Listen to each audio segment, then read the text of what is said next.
Mesdames, Mesdemoiselles, Messieurs, bonsoir. Aujourd'hui, 3 avril 1953. Nous la connaissons, nous la voyons toutes les nuits et elle fut, semble-t-il, toujours présente. Selon certains, elle possède plusieurs pouvoirs. Vous aurez reconnu la Lune. Nous avons été voir ce que vous en pensez. Il y en a que ça les excite sexuellement, ça a l'air.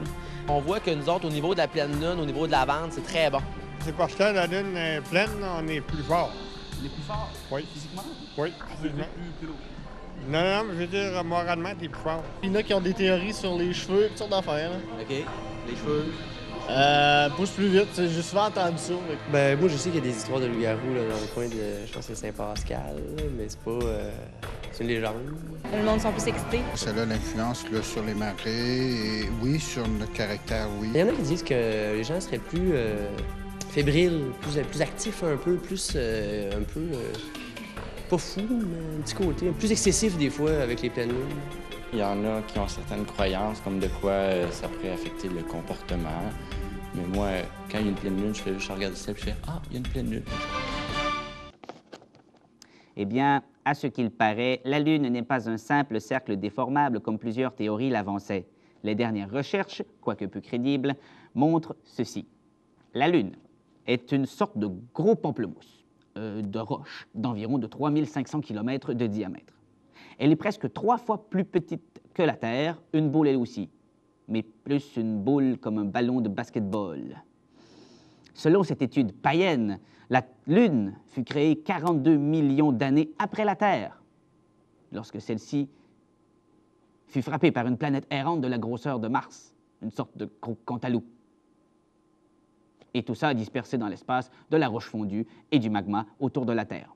Tous ces déchets spatiaux s'agglutinèrent en une boule qui devint la Lune. Ici, à la salle des nouvelles, on n'y croit pas trop. Parce qu'en ces temps immémoriaux, comme le prétend cette recherche étrange, eh bien, en ces temps immémoriaux, Dieu n'existait pas. Nous revenons après la pause. Hé, mon ami, tu aimes t'amuser avec ton bateau? Tu aimes la mer? Oui? Tu te souviens du matin où ton papa s'est fait emporter par la marée et qu'il n'est jamais revenu? Tu aimerais trouver un coupable, n'est-ce pas? Eh bien, pars tout de suite sur des petites jambes parce qu'il s'agit de la Lune. Premièrement, il faut parler des deux corps, celui de la Terre et la Lune. Alors ça, c'est deux masses. Puis en physique, ces deux masses-là développent une force de gravité. La Lune en développe une petite, la Terre une plus grosse, mais les deux interagissent ensemble et ça déforme les deux objets. Alors, la Lune est déformée vers la Terre, elle est étirée comme de la plasticine vers la Terre, et la Lune et la Terre fait la même chose vers la Lune, à une plus petite échelle, bien sûr. Mais la déformation est là. Et nous, on la voit apparaître 2 fois par jour parce que la Terre tourne. Alors, la déformation qui est faite avec l'eau, qui se déforme beaucoup plus facilement que la Terre, eh bien, on le voit passer cet amoncellement d'eau qui est en direction de la Lune. Alors, on voit passer ça 2 fois par jour.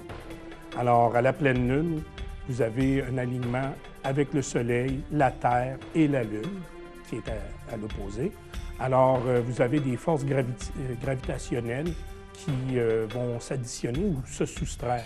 En fait, moi, je vous dirais que c'est plutôt le contraire. C'est les marées de nouvelle lune qui ont plus d'influence parce que vous avez à la fois la force d'attraction du Soleil et de la nouvelle lune qui est du même côté que du Soleil. Elle est énorme. Elle vient de l'espace. Elle va vous posséder. Mais qui est-elle?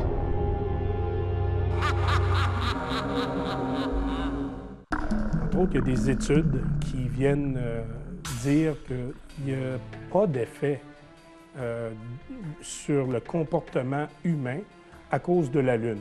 Exemple, infirmiers et infirmières vont se plaindre d'avoir un quart de travail qui tombe en plein avec la phase de la Lune qui est pleine. Et puis, c'est évident qu'ils vont avoir beaucoup de travail à faire, l'hôpital va être bondé.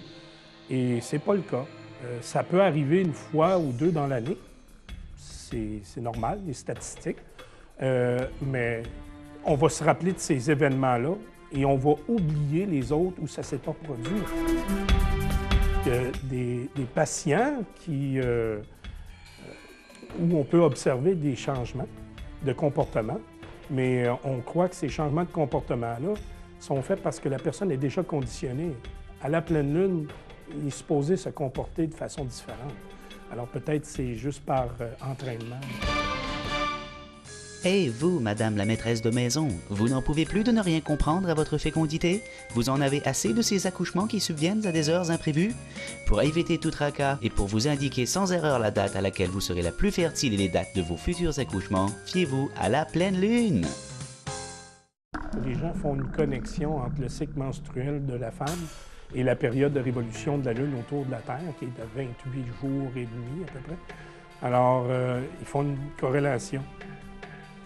Mais je n'irai pas jusqu'à faire ça parce que la Lune tournait beaucoup plus vite que ça avant. En fait, même la Terre tournait plus vite que ça avant. En fait, nos journées étaient d'environ 18 heures. Si on remonte il y a plusieurs centaines de millions d'années, la Terre tournait plus vite. Et une journée de 18 heures. Alors, si on compte les journées, ben, il y aurait eu plus de journées dans le mois lunaire. Donc, le cycle n'était pas en accord avec celui des femmes, c'est évident. Le cycle menstruel des femmes en Inde est de 32 jours. Alors, je crois pas. Je crois plutôt que c'est une coïncidence qu'on note une corrélation entre les deux cycles.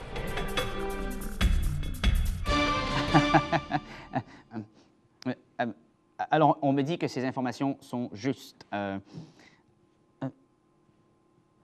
D'accord. On me dit également que nous avons des images de ce qui risque d'arriver d'ici une quinzaine d'années. Voyez par vous-même. Salut Houston, on est sur la Lune et puis je fais mon jogging du matin, 10-4. Enfin, que Dieu vous garde, bon peuple chrétien. C'était Émile Olivier Desjans pour Sagesse populaire. C'est qu'on est fait à peu près à 90 d'eau. Et la Lune, par sa force de gravité, influence les marées, donc elle nous influence nous. Mais en fait, il y a une belle comparaison.